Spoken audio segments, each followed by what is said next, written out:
Shalom, Bapak Ibu dan Saudaraku. Kita bertemu kembali untuk mendengarkan firman Tuhan. Untuk itu, mari kita berdoa. Damai sejahtera Allah yang melampaui segala akal akan memelihara hati dan pikiranmu dalam Kristus Yesus Tuhan kita. Amin. Saudaraku yang terkasih dalam Yesus Kristus, firman Tuhan pada hari ini tertulis di dalam kitab Yesaya 42 ayat 1. Demikian firman Tuhan. Lihat, itu hambaku yang kupegang, orang pilihanku yang kepadanya aku berkenan. Aku telah menaruh rohku ke atasnya, supaya ia menyatakan hukum kepada bangsa-bangsa. Saudaraku, topik kita kali ini berbicara tentang bangsa pilihan Allah. Firman ini mau menceritakan tentang nubuatan Nabi Yesaya di dalam pelayanannya di tengah-tengah umat Tuhan, bangsa Israel. Dia menceritakan tentang seorang hamba yang rendah hati tetapi berkuasa. Jadi Yesaya ingin menyampaikan kepada bangsa Israel yang di dalam pembuangan Babel tentang harapan future, bahwa dia melihat akan datangnya seorang hamba yang rendah hati tetapi dia berkuasa. Yesaya mengibaratkan tentang kehidupan bangsa Israel itu seperti buluh yang patah terkulai dan sumbu yang pudar menyala. Itu tertulis di ayat 3. Ini maksudnya adalah bagaimana bangsa yang terbuang di Babel karena dosa mereka. Itu tadi dikatakan bulu yang patah terkulai dan sumbu yang pudar nyalanya. Nah, ini mengkiaskan tentang penderitaan karena penindasan di tengah-tengah dunia. Bangsa Israel jelas-jelas mereka menghadapi masa-masa kejatuhan mereka oleh karena dosa mereka sendiri, yang mereka menduakan Tuhan, tidak patuh kepada Tuhan, tidak mau mendengarkan firman Tuhan, bahkan coba-coba untuk hidup sombong, tinggi hati, dan tidak mau lagi untuk bersembah sujud kepada Tuhan. Bahkan mereka semakin merajalela melakukan dosa-dosa, segala perbuatan yang jahat yang Tuhan tidak kehendaki. Nah, untuk itu mereka terbuang dan dihukum oleh Allah supaya mereka sadar atas apa yang telah mereka perbuat. Beberapa tahun mereka terbuang di Babel. Mereka sangat menderita, saudaraku. Sangat menderita sekali. Mereka mengalami kelaparan, kehausan. Dan mereka mengalami remuk tubuh dan tulang-tulang mereka.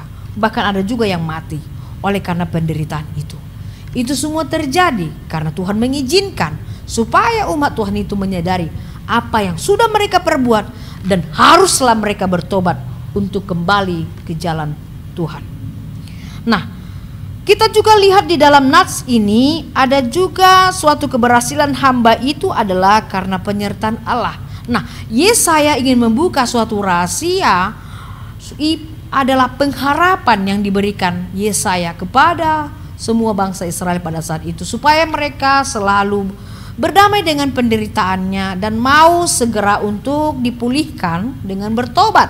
Hanya itu jalan satu-satunya, saudaraku, supaya mereka memperoleh cahaya penyertaan dari seorang hamba yang dikatakan yaitu pengharapan kepada Mesias, yaitu Yesus Kristus. Akan tiba saatnya nanti umat Tuhan akan melihat pencerahan, melihat sinar, melihat suatu keselamatan yang sempurna dari Allah, yaitu Mesias. Itu yang digambarkan tadi sebagai Allah yang atau hamba yang rendah hati dan berkuasa. Nah, di dalam nats ini juga kita lihat bagaimana nubuatan akan datangnya Mesias yang akan menyelamatkan bangsa Israel. Jadi kedatangan Mesias akan menyelamatkan bangsa Israel yang tadi dalam pembuangan, nanti setelah pasca pembuangan, dan akhirnya mereka nanti diselamatkan setelah Yesus akan datang ke dunia. Yaitu masa itu akan paparkan Yesaya di tengah-tengah umatnya, supaya mereka kembali bangkit semangat, optimis, dan menantikan pengharapan akan Mesias. Dan akhirnya juga nubuatan ini tidak hanya menjawab bangsa Israel yang sedang dalam pembuangan di Babel, tapi juga merupakan nubuatan keselamatan kepada dunia kita saat ini. Kalau dulunya itu adalah kepada pengharapan akan Mesias, nah sekarang kita juga diajak untuk selalu hidup dengan optimis dan dinamis dan memiliki pengharapan akan Mesias yang datang untuk kedua kalinya, membawa kita kepada kehidupan sorga, keselamatan, kehidupan yang kekal. Itu yang kita nantikan. Nah, coba kita lihat dalam Matius 12 ayat 17 sampai 21, saudaraku. Di sini lebih rinci di dalam perjanjian baru, bahkan nubuatan itu digenapi dalam Yesus Kristus, ya. Di dalam tulisan Matius itu sudah terjadi. Yesus Kristus yang lahir, hidup di tengah-tengah umat, ya, dan dia banyak melakukan keselamatan, tanda-tanda mujizat, dan akhirnya dia mati di kayu salib, dia bangkit dari kuburnya, dan dia naik ke sorga. Semua itu sangat berguna dan bermanfaat dalam kehidupan kita. Dalam peristiwa-peristiwa itu kita disadarkan tentang darah Kristus, pengorbanan Kristus yang mengartikan kepada kita bahwa kita telah diampuni oleh Tuhan Yesus. Dan dia memindahkan kita dari kegelapan menuju terang, ya, dengan kehadiran Yesus, dengan pengorbanan Yesus. Dan juga dikatakan kita diangkat dari kematian kepada kehidupan kita yang sesungguhnya, bahkan selamanya. Dan kita menjadi anak-anak Allah. Itulah keempat hal yang dituliskan, dinubuatkan oleh Yesaya, dan itu terjadi kepada kita, umat Tuhan di dalam konteks perjanjian baru dan kita saat ini. Coba kita lihat, Tuhan Yesus sudah mengampuni dosa kita. Apakah kita meragukan itu? Tidak, bukan? Karena memang Yesus sudah mati untuk kita, darahnya telah mengampuni kita dan memindahkan kita dari kehidupan gelap menuju terang, dan kita diangkat, dibangkitkan dari kematian kepada kehidupan kita dan hidup yang kekal, dan kita menjadi anak-anak Allah. Nah, saudaraku yang terkasih dalam Yesus Kristus, kalau ditanya apakah yang dapat kita perbuat atau berikan kepada Allah, karena Allah sudah memberikan jaminan keselamatan kepada kita. Nah, ternyata Allah menginginkan kita mengerjakan pekerjaan Allah di bumi ini semasih kita hidup. Selagi ada kesempatan yang diberikan oleh Tuhan, Allah menginginkan kita untuk menjadi saksinya, menceritakan kebesaran Allah di dalam kehidupan kita kepada semua orang di sekitar kita. Beritakanlah Injil, baik atau tidak baik, tepat atau tidak baik, tepat waktunya. Beritakanlah, suarakanlah berita Injil, karena Tuhan menginginkan kita menjadi saksi-saksinya di dunia ini. Jadilah pendoa yang baik, jadilah untuk memuji Tuhan dengan baik, jadilah untuk mengarahkan saudara-saudara kita, membawa jiwa-jiwa kepada Tuhan.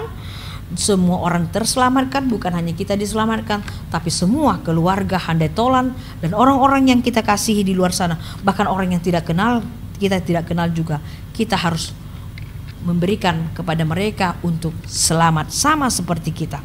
Untuk itu, apapun yang kita lakukan pasti kita bisa perbuat karena Tuhan menyertai kita. Berbahagialah kita yang dipilih, dipanggil oleh Tuhan menjadi hambanya, menjadi umat pilihannya untuk memberitakan Injil. Amin. Kita berdoa. Terima kasih Tuhan buat firman-Mu yang kami telah terima pada hari ini. Kami percaya firman-Mu akan bekerja untuk menaungi hati, pikiran dan jiwa kami, agar segala sesuatu yang kami lakukan itu menjadi berkat bagi kami untuk semua orang, karena Tuhan telah memakai kami menjadi saluran berkat, dan Tuhan memampukan kami untuk selalu berbuat yang terbaik, karena Tuhan menginginkan kami untuk menjadi umat yang terbaik, berbuat yang benar, dan pasti kami akan berbuah banyak dan menjadi sumber sukacita di tengah-tengah keluarga, dimanapun kami bekerja. Tuhan akan memakai kami dengan baik juga. Terima kasih Tuhan untuk mengingatkan kami akan tugas panggilan kami sebagai manusia yang percaya. Bukan hanya untuk mencari kehidupan kami setiap hari, tetapi kami harus berkarya dan untuk bersaksi demi Kristus. Terima kasih Tuhan, terpuji namamu sekarang sampai selama-lamanya. Amin. Anugerah dari Tuhan Yesus, kasih setia dari Allah Bapa, dan persekutuan dari Roh Kudus kiranya memberkati kamu sekalian. Amin.